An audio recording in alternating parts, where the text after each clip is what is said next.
Hey, what's going on, guys? It's Jack, back again to bring you how Resto Shaman timed plus 18 Cinderbrew Meadery, and not only did a Resto Shaman time it, but a Farseer Resto Shaman timed it. It is one of the least represented hero talents in Mythic Plus at the moment, and Laren, the long-standing Resto Shaman player who's gotten title every single season with Shaman, rain or shine, is playing this Farseer build and has timed as high of 19s for dungeons like Dark Flame Cleft. So today, let's talk about the build, how he's playing, how he handles that single target and AoE healing, and does massive amounts of damage. Starting it off, we've got our build for Farseer Resto Shaman.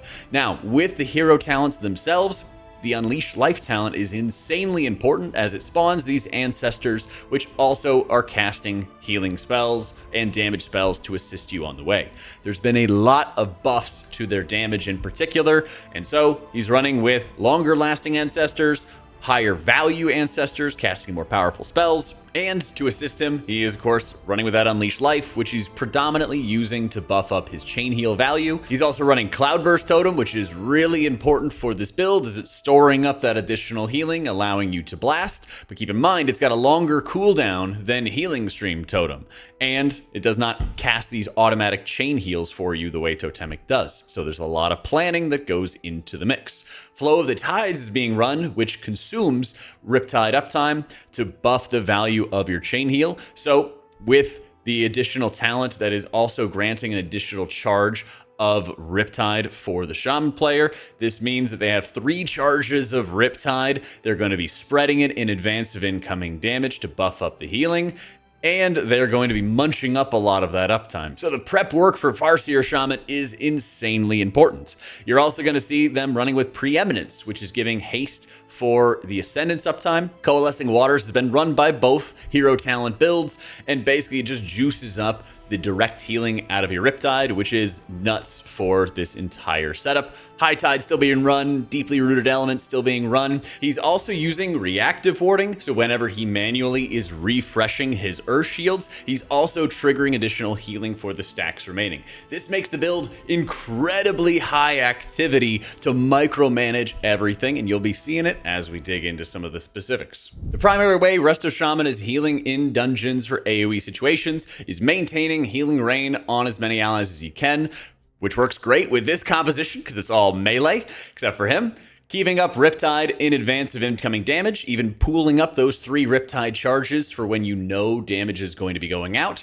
Having all of those things up in advance, having Cloudburst Totem activated in advance, activating your Unleash Life in advance, and then utilizing your chain heals to great effect, casting on new targets that have Riptide on them to benefit from that 30% additional healing from the Coalescing Waters buff. He's also making sure that he is timing his High Tide talent, so when he's spending enough mana, he will then trigger that additional bonus for his chain heal output, allowing him to prep and plan out a lot of his healing cooldowns when he does have the charges of Cloudburst Totem, which he can also reset with Totemic Recall. Shaman also has a wealth of healing cooldowns at their disposal, being able to get Spirit Walker's Tidal Totem, which was added in 11.1, which when you drop your Healing Tide Totem, you are then able to cast 3 additional healing surges within 30 seconds with instant cast and half mana cost, which is really beneficial because the spot healing output out of Farseer is incredibly strong. Spirit Link Totem, as we know, is an insane ability which can carry a lot of heavy damage phases, and there's multiple moments where he's using it to crank up his healing output when he wants to add some more damage. So protect his allies to give him some cover to add more damage. And he's also running with Ascendance and Ascendance with Preeminence, which gives him haste. And most of the time when he's having Ascendance either activated or procced from Deeply Rooted Elements, which is another reason to preemptively put up your Riptides before damage happens.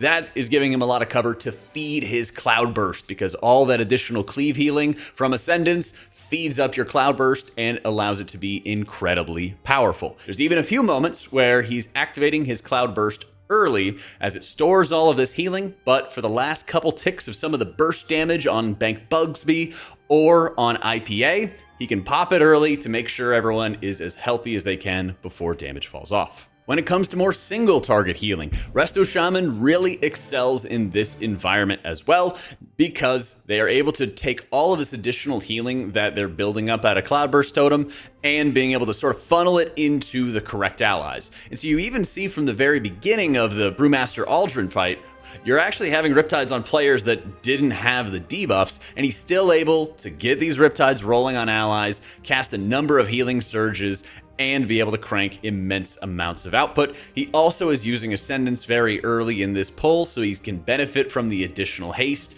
add some extra damage on free globals, and of course keep on generating those new ancestors with Unleash Life casts and with Ancestral Swiftness. With this high of a key level, he's preemptively putting up his Earth Shield onto crit cakes, and of course he can always have a free one on himself at all times. He's doing so because crit is going to be the weakest or squishiest of the members of the party, and there's a lot more defensive cooldowns that Ret Paladin and Death Knight are bringing to the table, so it's a good way to sort of preempt this incoming damage.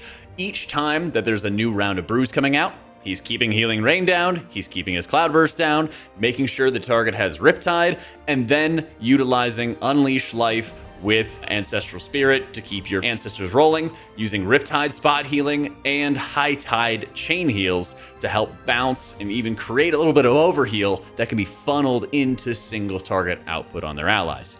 Now, when he doesn't have the High Tide procs, he's usually utilizing some healing surges to keep everybody healthy as needed.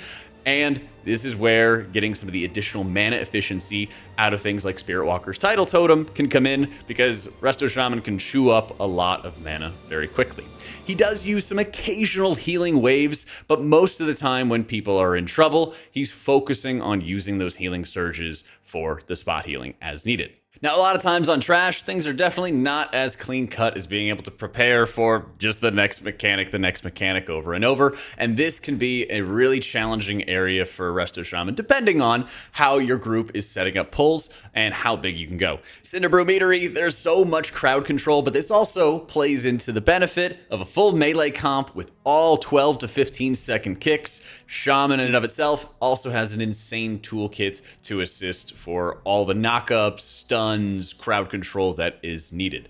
They do make sure they have a couple crowd controls as they're going into some of these pulls to reduce the amount of harvesters that they have going out, and you can even see some just really brutal pulls on the way to Bank Busby as the amount of kicks, casts, knockbacks can get incredibly serious. The big benefit out of playing something like Farseer Shaman is the more you know about the incoming damage, the more you can start cranking a huge amount of DPS to make these runs go faster. When Laren is looking to set up for big damage, he's making sure that he has Potion, he's using his Ascendance as well as a damage cooldown because it increases his haste, and making sure that he is just blasting as many ancestors out as possible with using Unleash Life into his Ancestral Swiftness, both of which are spawning ancestors, and then pounding tons of Chain Lightning damage. He's not worrying in AoE for putting up lava burst damage or anything along those lines. Your Chain Lightning isn't really hitting that many targets,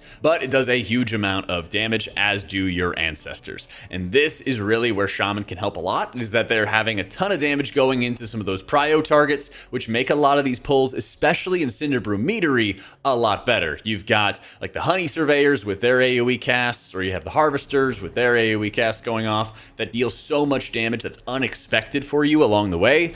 And the quicker that you're killing those off, the more you can just blast tons of damage into the rest of the pack and kill it off very quickly. For single target damage, it's very straightforward. You want to make sure you're maintaining your Flame Shock on the target, spawn your ancestors with Unleash Life and Ancestral Swiftness, keeping them on cooldown, dumping all of your Lava Burst charges, and then filling in with Lightning Bolt as you're waiting for your Lava Burst charges to start coming back. He isn't worrying about taking advantage of Acid Rain really until he starts getting into AoE situations. Otherwise, on single target, he's only ever dropping it in preparation for healing moments. One of the ways Laren makes these pulls look so easy is a lot of his planning and knowledge of when damage happens. That's why on the final boss, you really get to see him play a little bit of catch up. There was an unfortunate death early in the fight, and they used a huge amount of personals and party cooldowns like Darkness and AMZ and Spirit Link Totem in order to survive.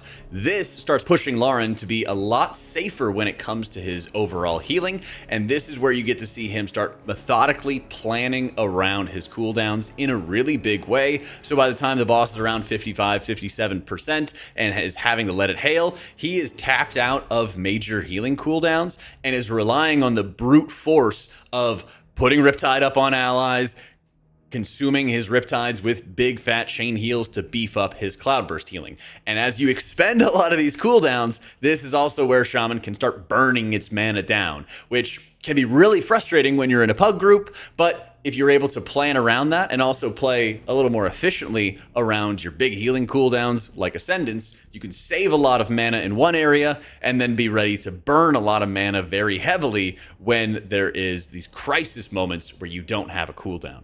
One thing that's often overlooked is how you prepare additional passives for healing with Resto Shaman, specifically two big ones in Master of the Elements and Coalescing Waters. Master of the Elements, you want to make sure you're just hitting lots of lava bursts, but the big part of this is that it gives you up to 2 stacks of bonus healing to your healing surge, which means that you can consume both those stacks on one healing surge cast for a fat 60% healing increase. And so by adding damage and downtime, you're also making your planned healing better with Cloudburst Totem.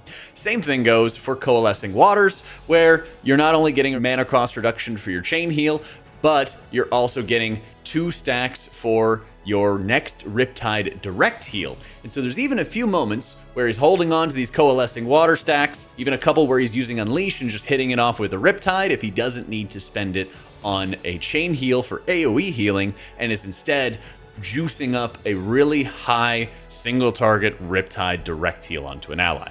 There's a couple real cool moments throughout his runs and that he's been doing the entire season, which really shows like the full breadth of like mastery that Resto Shaman can have. So not only am I stoked that he's doing 18s and 19s as Shaman, but also doing it as Farseer Shaman, which has been one of the most looked down upon healer specs and sub specs throughout the season. So huge thank you to Laren for letting me use this footage for this video. If you guys haven't checked him out, he'll be in the description down below. Give him some love because he has been grinding on Shaman for an enormously long time. When it's good, when it's bad, when it's anywhere in between, and we love to be able to see it. So huge love to him. Thank you so much, guys, for watching. Be sure to like and subscribe as well if you did. And big love to our patrons for making all this content possible. You want to join them and get some awesome benefits? Check it out in the description down below. Thank you for watching, guys. Hope y'all enjoyed it, and I'll catch y'all next time.